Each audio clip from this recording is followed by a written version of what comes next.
Hoje em dia, muitos jovens perderam o controle da situação. Mas o que a psicologia tem a dizer a respeito? Talk Team de hoje recebe o Dr. César Deserto, que vai nos contar sobre as principais causas da rebeldia que mais afetam os jovens hoje em dia. Um beijo especial para o Edu e o Rafa, da Lecerf, que me vestem com tanto bom gosto. E eu quero agradecer também a minha grande amiga e joalheira, Sara Mansur. Um beijo, Sarinha. Talk Team está no ar.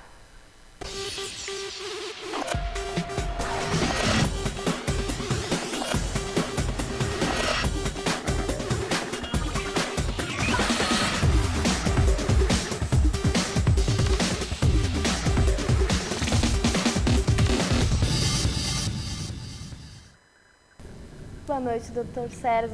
Muito obrigada. Eu agradeço a sua presença aqui. Eu sou grato pelo convite, muito contente pela participação. Dr. César, os jovens hoje em dia estão mais revoltados do que os jovens antigamente. Por que isso?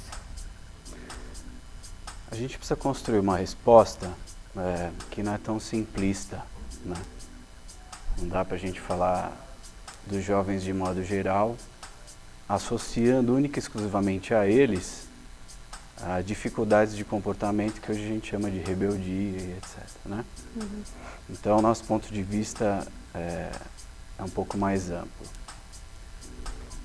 Digamos que a gente tem alguns padrões, algumas referências de certo e errado que extrapolam o nível individual e vão para grupos, né? Então, família, escola, amigos e etc. Esse padrão, eventualmente, de certo e errado, é transmitido para esse jovem de N maneiras, né? E o jovem recebe isso de maneira particular.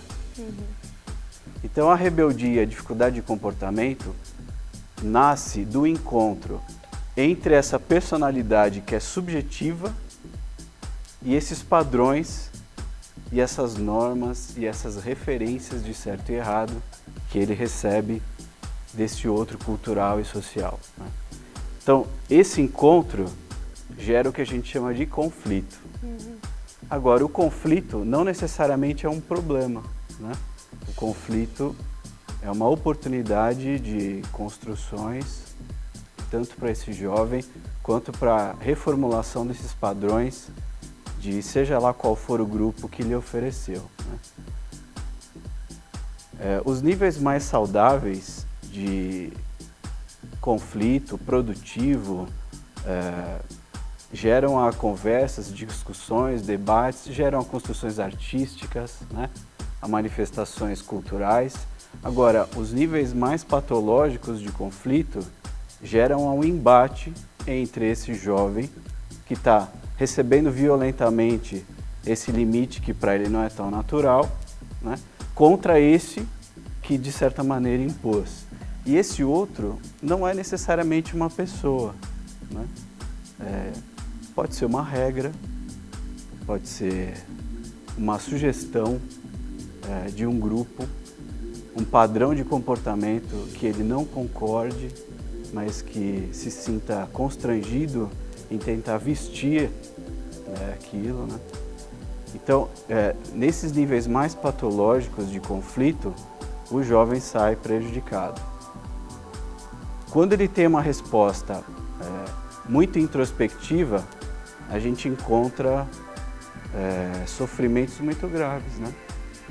E aí, quando não tem a possibilidade de recorrer a conversas, não é difícil identificar o uso de drogas, né, de respostas de vandalismo e uma série de outras. Agora, quando ele tem oportunidade de expor isso para o meio social, cabe a esse meio, esse grupo, a família, seja lá quem for, saber ler essa contribuição do jovem não como uma rebeldia puramente dita, né, como um problema ou como algo que deva ser abafado, mas sim como quase um apelo, né? Me ouçam, me ajudem, não tenho muitas palavras para descrever e preciso de ajuda. Um apelo para chamar a atenção. de alguma forma que alguém possa entender o que ele está querendo dizer. E às vezes isso vem cifrado, né? Vem sob códigos, vem no chute a uma porta, vem na pichação de um muro, vem às vezes num ato de vandalismo escolar, né? Então vem de várias maneiras. Vai depender muito dessa outra posição um pouco mais madura, que já passou por isso, ou pelo menos entende um pouco do que está acontecendo, trazer essa pessoa, esse jovem, para sentar do lado e conversar um pouquinho, né? Entendi. Você acha que isso que acontece com a maioria dos jovens é uma fase que todo jovem tem, ou é uma fase que o próprio jovem cria na cabeça dele? Porque tem muitas pessoas jovens que são... Eu não sei se eu consegui te passar o que eu gostaria de saber, mas eu acho que você entendeu. Tá. Eu conheço jovens de 8 e de 80 anos que ainda têm problemas de rebeldia e comportamento, né? Então, acho que uma coisa para a gente entender, fase, quando a gente entende de modo um pouco mais subjetivo e não cronológico, não é necessariamente associada a uma idade. Então, a rebeldia está localizada entre 10 e 16 anos, né? Não é assim, na minha visão. Essa fase depende muito do estado de espírito, da condição psicológica, emocional e de tantas outras, às vezes social, que vai convidar essa pessoa a ter dificuldades existenciais, a viver como jovem rebelde ou não, né? Eu conheço alguns aí de cabelos brancos que dão mais trabalho do que um jovem do que um de 10 anos. Sério?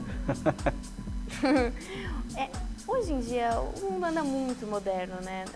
Tudo é muito mais fácil para o jovem, principalmente, porque tem a tecnologia e tudo é muito mais fácil acessando pela internet. Então, tendo tudo isso muito fácil, é considerável que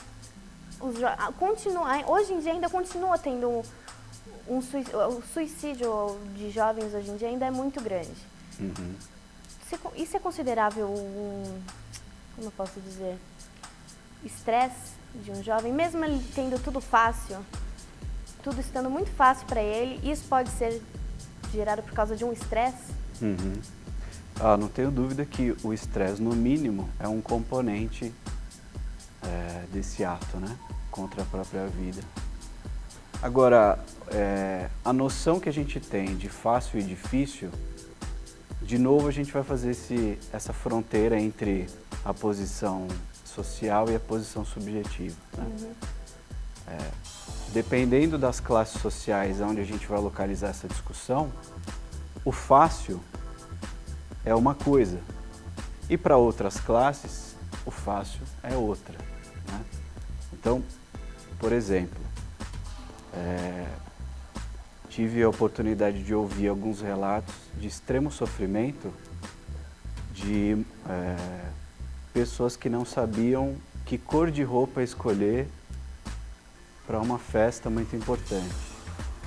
E isso ser de um grau tão dolorido e tão difícil para ela lidar com aquilo, que levou a uma tentativa de suicídio, né? Por outro lado... Meu Deus, esse mundo tá perdido.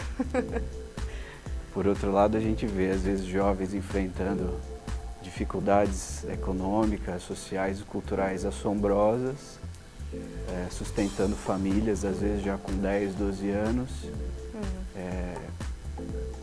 e não ter a menor dificuldade em escolher a roupa, né? Isso nem passa pela zona de conflito dele. A zona de conflito dele é outra, né? Quando é que eu vou ter um quarto só para mim? Quando é que eu vou poder ir na festa, por exemplo, que aquele meu outro amigo vai e eu não posso? E essa... Quando é que eu vou ter do que comer? Exato. Quando é que não vai faltar comida na minha mesa? Então, o que é fácil de certa forma, para uns, É é difícil difícil para para outros.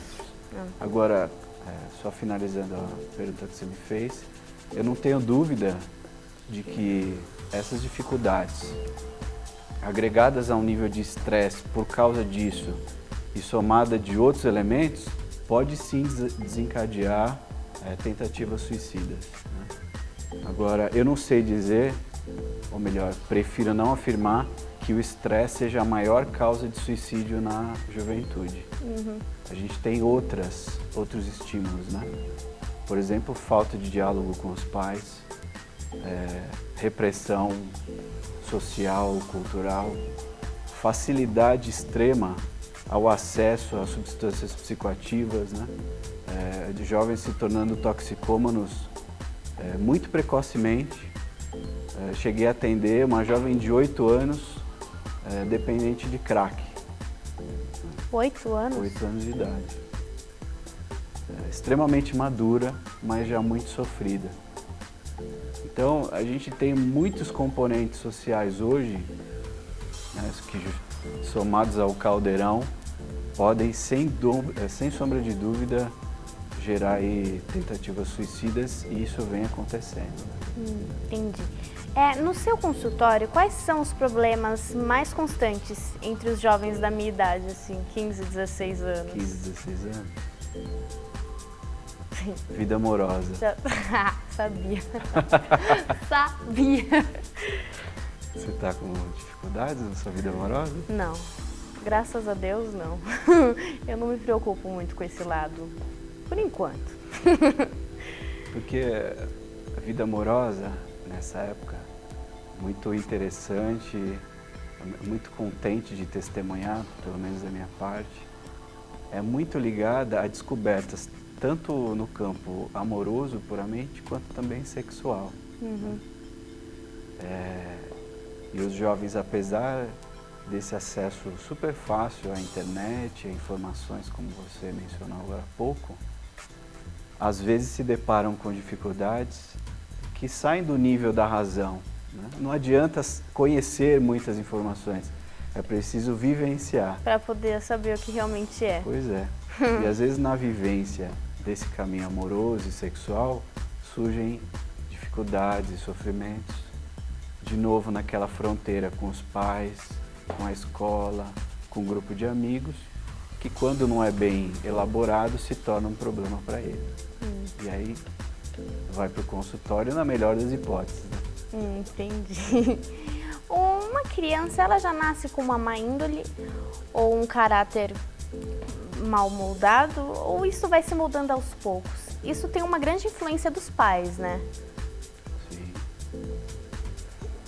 Veja, existem correntes de pensamento que dizem o seguinte: as pessoas já nascem como elas são, e elas só desenvolvem a manifestação disso ao longo do tempo.